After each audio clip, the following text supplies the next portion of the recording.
All right, good morning, Checkmate crew. It's 30 minutes after the opening bell of the New York Stock Exchange, 10 a.m. Eastern Time on this Tuesday, January 10th, 2023. Yours truly, Mickey Blindside here with your market memo. Okay, guys, today, or I should say on Friday, at the end of last week, we saw a huge rally in the S&P 500. I think it was over a 2%er day, right? Yeah, it was over 2% that day. We also saw initially on Monday, we had a huge move to the upside, but then it retraced and actually closed negative for the day. Actually, I think it was a little bit less than 3 points. The S&P 500 closed minus 0.08%. But at the same time, the VIX was up 4%. So we're still seeing that outsized VIX moves to the upside in comparison to a smaller drawdown in the S&P 500. And we've been talking about this since summertime, that if we saw this toward the end of the year, beginning of 2023, or the end of 2022, that we might see this rolling bull market, this mini bull market that might last a few months, come out of that. And so right now the thesis is still playing out. There's still a few more weeks that I think where we need to see the VIX really go up and see that long-term hedging. And that long-term hedging is going to fuel the grinding rally that could happen in the next few months. And so that's that thesis still is playing out. So we'll see what happens around that third week of January after the monthly options expiration. A bulk of the tax selling that happened in December, it will have been 31 days after that. Although there has been there was some tax selling in the beginning of December. Remember when we saw oil and semis sell off at the same time? That was actually beginning of December, but most of the tax selling actually happened around mid-December, the bulk of it. But actually, we're already seeing institutional bid coming back in the semiconductor space. And again, this one started tax selling in the beginning of December, so their 30 days was up this week. And so we're actually seeing the semiconductors have more strength in the market than some other areas of the market. Again, I said that a rolling bull market is a low correlation bull market. So we're already seeing signs of that happening now, okay? But the bulk of the buying, I don't think is going to happen until we get later on in January. And then after that, we could see even bigger institutional demand come back around, let's say, around March or so. After there's a little bit, I think there's going to be some long-term tax selling and profit taking in some of the industrial names. And so we might see some rotation in out of those industrial names into tech names. So we might even see tech rally a little bit more and even show some strength this year. Very possible, because again, a lot of these names, like industrial names like Caterpillar, for example, a lot of the block trades for buying actually happen around the end of February, early March, okay? End of February, let's say.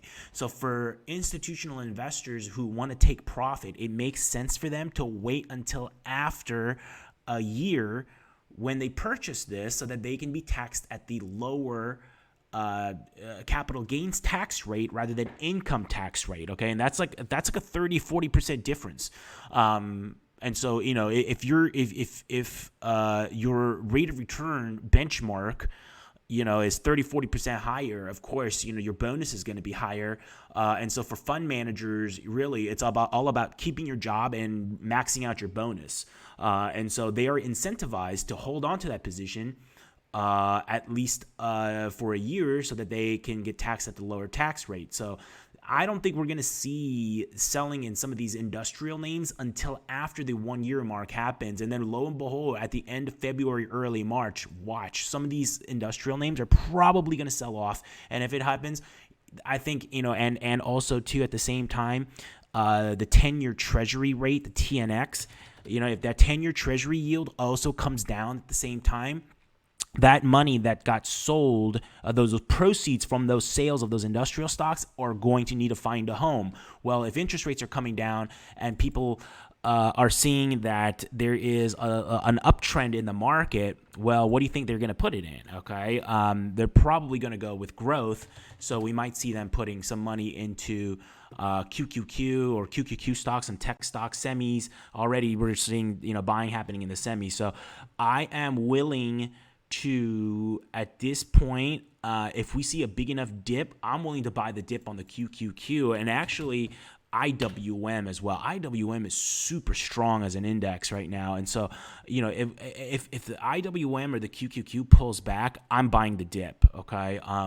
Of course, I'm only going to be buying this dip if liquidity conditions still keep improving, okay, as they are right now. So let's take a look at actually our liquidity and market internal data. So here is the New York high-low line. So, it takes the New York Stock Exchange stocks and it measures how many stocks are making 52-week highs versus how many stocks are making 52-week lows. And if more highs are being made than lows, the number gets added to this line. If there are more lows than highs, that number gets subtracted from this line, that difference, okay? And so that makes a cumulative line right here, okay? Now, this is one of the indicators that we use to see if a rally is going to have sustaining power or not. Generally, what we want to see is that this rises up and gets above all three of our moving averages. That's the 29 and 4 exponential moving averages. We actually all year, actually since I believe November, December of 2021, we have not seen the New York high-low line go over the 20-day exponential moving average. We just haven't seen that yet, and it's really hard for the market to sustain a multi-month rally unless the New York high-low line is curving up and over all three moving averages. Okay, it's just, and I looked through this since the 60s. Okay. Not personally. I wasn't around then. I'm not old enough to be around in the 60s. But I looked at the data from the 60s, and so since then, it's really hard to sustain any type of meaningful rally unless this is curving up. If this is in an uptrend, we're not in an uptrend yet. It needs to make a higher high and a higher low and be over all of these moving averages. That would be a very, very high quality signal from the New York high-low line. Also, if we look at the New York advanced decline line, so this is the New York Stock Exchange advanced decline line, we're actually seeing more advances over declines happening in the stock market. If this is trending up, very, very positive for small cap stocks. And so that's why I'm right now, when we're buying the dip on the indices, I'm leaning toward tech or small cap, more so in the small cap than tech. But I think both will do very, very well. I might do maybe half and half on both. And this is the reason why. When the New York AD line, when the advanced decline line of the New York Stock Exchange, when there's more advances than declines in the New York Stock Exchange, that's a great sign that there's a lot of participation in the market. Generally, that means there's strength, relative strength in the Russell 2000. All right. That's the New York AD line. If you also look at the equal weighted S&P 500, we're also seeing that there is some strength in this as well too. And so, it very much mimics the S&P 500 right now, which means that when the S&P 500 is rallying, it's not just the mega cap tech stocks that are rallying, but it's also across the board. And so that means that market breadth is quite, or at least it's not weakening. It's stronger than it is weaker. Okay. So that's the market internal. So again, the market internal liquidity data still has to be in an uptrend. All right. That means the New York high-low line. Oh, and also our junk bonds advanced decline line. Okay. Our junk bonds advanced decline line is curving up, guys. We're actually only about like 40 plus 41 away from our December highs. So as you notice, we've been in a downtrend in our junk bonds ADL line, advanced decline line on the junk bonds market, since November, December of 2021. All right. We've been making, lower lows, lower highs, and then all of a sudden now it looks like At the end of December, early January, we made a higher low. And I think it's very possible that we could get to a higher high situation. Now, we're only 41 away from making a higher high over the December highs, okay? Which means we would need a positive reading today and a one that's not, close to flat. And if you look at the past,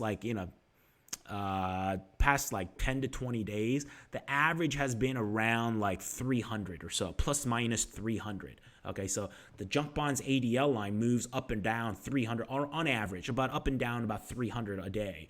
So if we end up with an up day in the junk bonds advanced decline line, we could be seeing a higher high situation.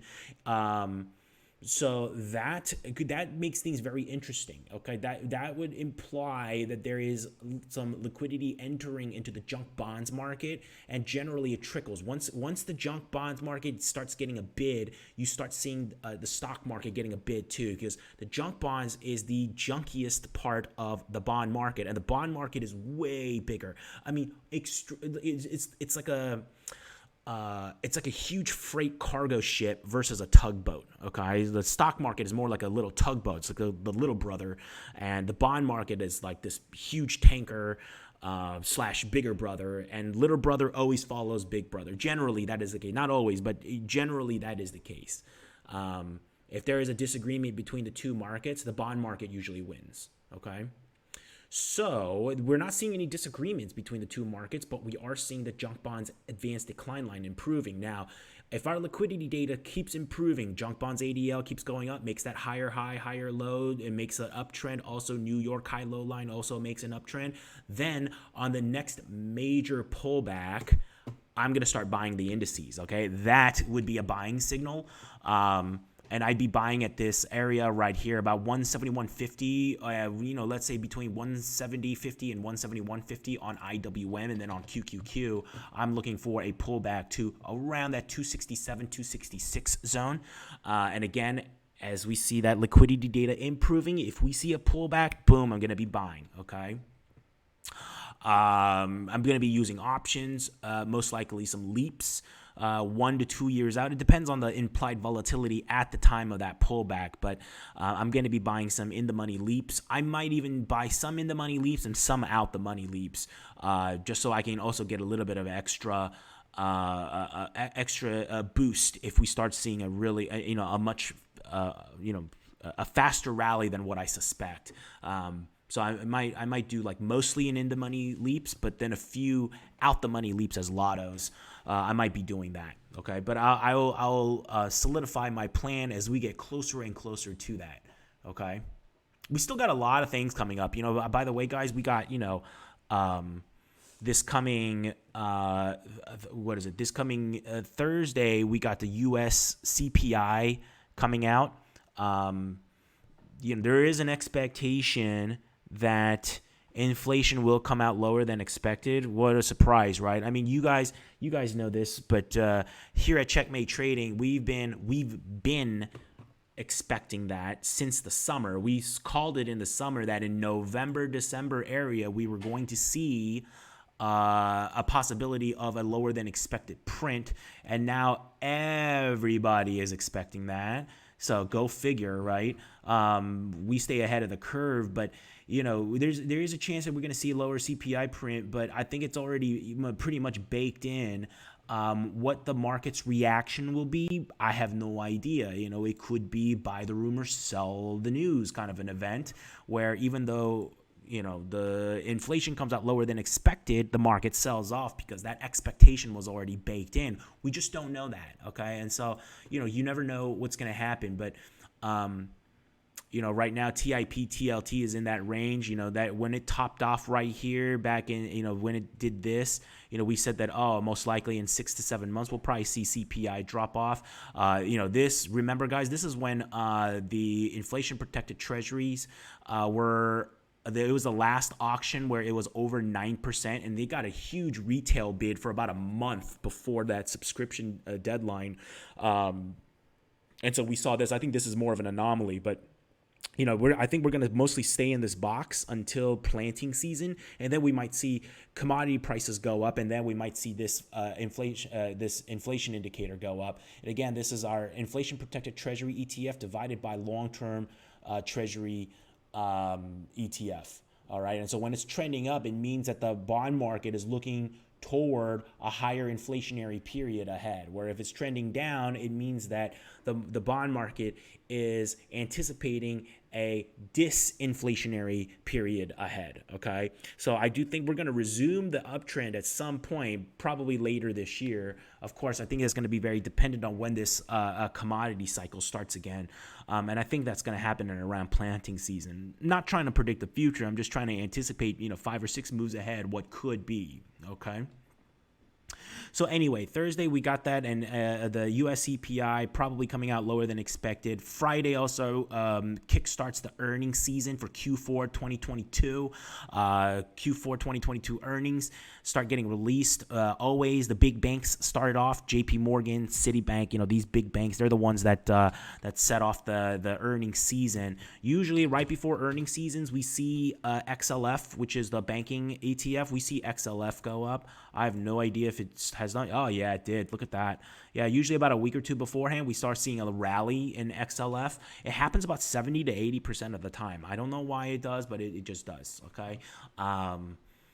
And we'll see if it continues or not, but that's pretty compelling right here. If it does get to this point, maybe this is a short. With improving liquidity, it's really hard to short.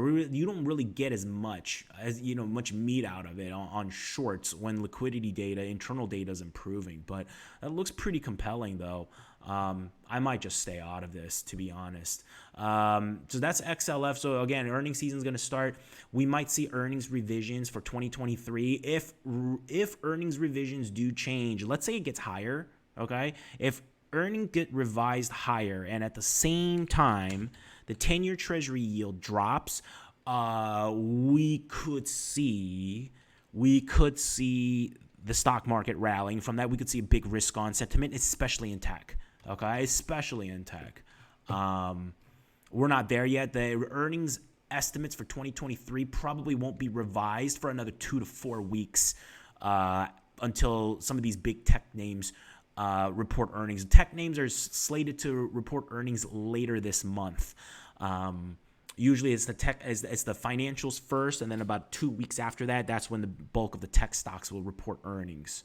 So we got about 2 to 4 weeks until that earnings revision happens, which conveniently also coincides with when that bulk of the tax selling 30-day wash rule period ends. So we've got tech earnings then. We've got January OpEx then, options expiration. We also have that 30 days after bulk of that tax selling after the wash sale rule period.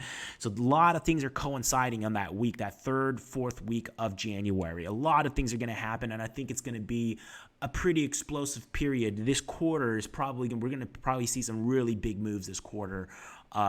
From end of January all the way to March, I believe. We're going to be constantly in action, I think. It's going to be an active quarter, I think. So it should be good. It should be good for us. For at least, for my process, it should be pretty good. So I'm looking forward to a good quarter and an active quarter ahead. All right. What else? Oh, by the way, we talked about earnings and all this and tech and whatnot, but let's also talk about China for a bit here. It's funny, the sell side operations for Goldman Sachs, JP Morgan, all these big banks, they're all of a sudden getting very, very bullish on China after China does a 40% move upwards. Now they want to get bullish on China. Go figure. We started getting bullish more around here, about a week or two. At end of October, we noticed this. Remember, guys, when I talk about China, what do I always talk about? You guessed it, Australian dollar. The Australian dollar, AUDUSD. Yeah, the Australian dollar, remember, it bottomed out, and we saw an exhaustion signal in the mid of October. and we saw it trending upward by the end of October. And remember I said, gee, this looks like it could be the bottom for the Hang Seng Index and for China. And lo and behold, what happened? 2 weeks later, we got the low and the Hang Seng, okay? And it's gone up 40% since then. And now the big banks want you to get bullish. Of course, it's their sell side operation. So, I mean, I guess, it's for the sell side clients. And so, of course, they want to get bullish now. But, I think there's still more room to the upside. If the Australian dollar keeps going up, we could see this, trending up. I do want to see a pullback. Going long here, I think, is chasing it. And again, you guys know what I want to get involved with, the ZTO. Remember when they had earnings, I said, if ZTO gets to under 20, we're going to buy. And I think it was only like less than $1 away from that. But, I mean, it is what it is. It is what it is. And we missed that train. Should have chased it right then and there here when I talked about it in mid-November, but I don't chase. It's just one of my rules. I've been doing this too long, and chasing, although it can work at times, it can also lead you into disaster. So I just tend not to chase. But those who did chase probably end up made a pretty penny on this. So good for you guys. That's what I see in China right now. All of a sudden, institutions are, the institutional bid actually came here, all right, much lower, Institutions were actually buying China in October right here, all right? So, definitely it's late, late in the game for these big banks to be recommending their clients to buy, but it is what it is. But I thought I'd share that with you guys. Again, Australian dollar, that's going to be our signal. I do think the Australian dollar is going to pull back a little bit. And if it pulls back, as long as it holds over that 640, on the weekly chart, as long as it holds that, it still remains in a weekly uptrend. And as long as the weekly uptrend is sustained on the Australian dollar, we could see an uptrend in Chinese stocks. So that I'm just waiting on this pullback, and we shall see. We shall see what happens. Oh, by the way, I also opened up some new positions as well. Not really new positions, but I just sold some covered calls on some of the positions we had. So SBLK, remember SBLK is Star Bulk. I sold some covered calls on this on Friday, a little bit too soon. It is what it is. So we do have the January 2025 18 calls. I did sell some of these 21 strike calls for February against them. And so, right now that would, if Starbuck keeps going up over 21, so, the January 2025 leaps are for the 18 strike, and I paid 3 for them. So my break even happens at 21. And so if it busts over 21 by February, I think I collected about 45 cents per contract on the February covered calls. So then I'll be forced to take a minimum profit of about 15%. So my profits will be capped at 15% if this thing just keeps going up all the way over 21%. I don't think it's going to go in a straight line. I do think that we see a pullback. So I'm hoping that I do get an opportunity to close out my covered calls so that I can participate in the next rally with just some long naked leaps. But we'll see. I do have a poor man's covered call already, a position for SBLK. Also for Quad U, our uranium name. I also sold on Friday some covered calls, also on half my position on Friday, and then half my position at the highs, top tick yesterday, which, I guess it's pretty lucky. So right now my average covered call cost basis on the 7 strike calls is about 35 cents of credit per contract. So hopefully I'll be able to reduce my cost basis on the shares that I have. Right now, I believe my cost basis on my shares right now is an average of about $6.07, and right now we're at $6.55.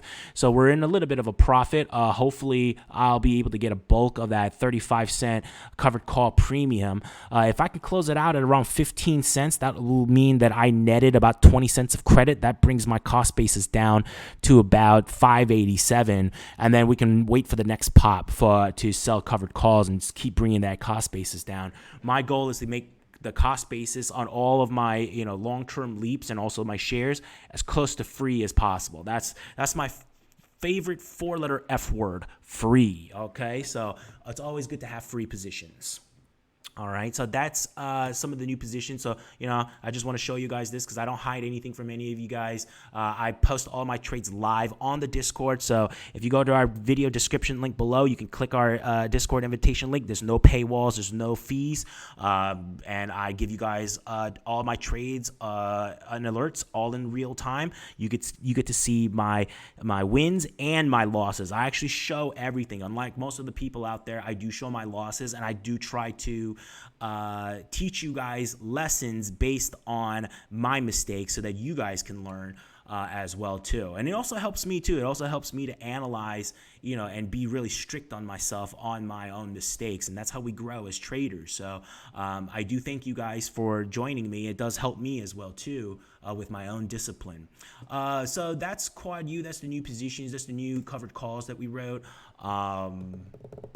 Crypto right now, the open interest on crypto's options are still low, although it is rising a bit. It's not where it needs to be for me to keep tracking it.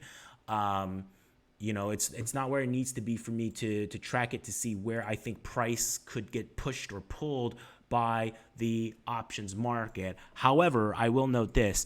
Over the weekend, last week, we had a breakout over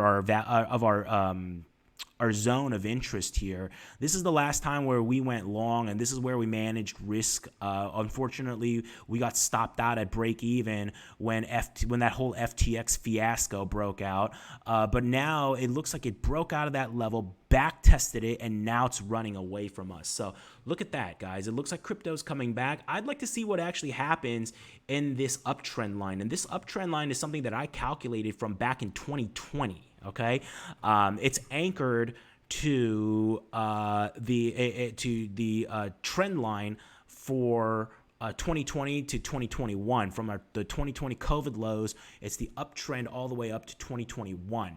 Okay, that uptrend line has been very valuable. It's been a very good place where we saw institutional demand. Even when 3AC fell back in the summertime, that's where we actually saw a big demand for ETH come in. We also saw around this time the open interest on ETH options start increasing over here too in preparation for the merge in September. Okay, so this is a very good value zone right here. This I think this line right here, this upward trending line, it is a line of interest for me. And again, I didn't eyeball this. It was actually calculated using values and transaction zones back in 2020 and 2021. So I'm not eyeballing these lines, and I get it.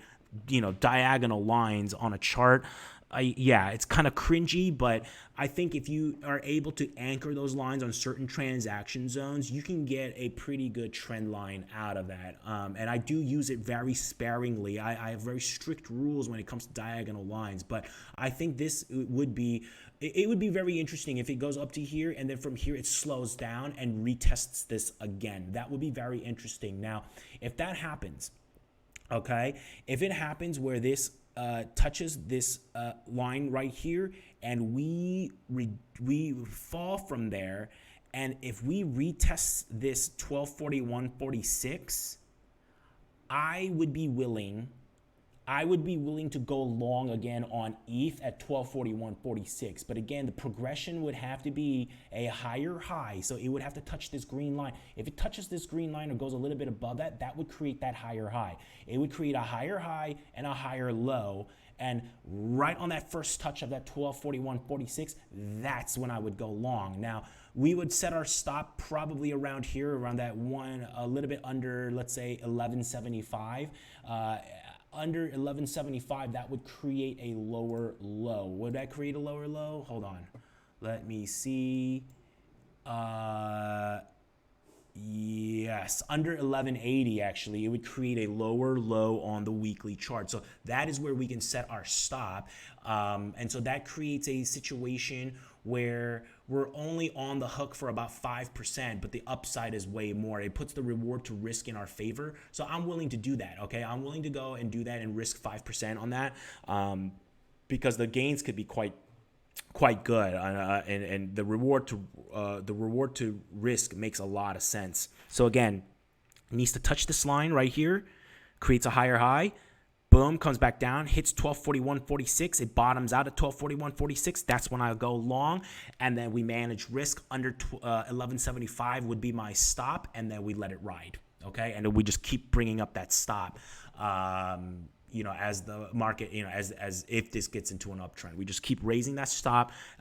We'll set a trailing stop on that, so that we can protect our profits, okay? That's my plan for Ethereum. Anything else, guys, you want to look at?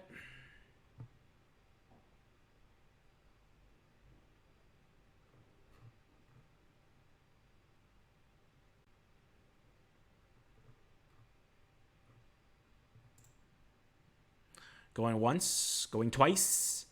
All right, then in that case, that wraps up our session of the morning market memo. Our Discord invitation link is in the video description below. Come join our Discord, be a part of our growing community. There's no sub fees, no paywalls. It's of the people, by the people, for the people. And if you enjoyed our video, hit like, follow, subscribe, comment, show us some love, baby. All right, I'll be back on tomorrow and Thursday, 30 minutes after the opening bell of New York Stock Exchange, 10 a.m. Eastern time. Hope to see you guys then. Trade safe.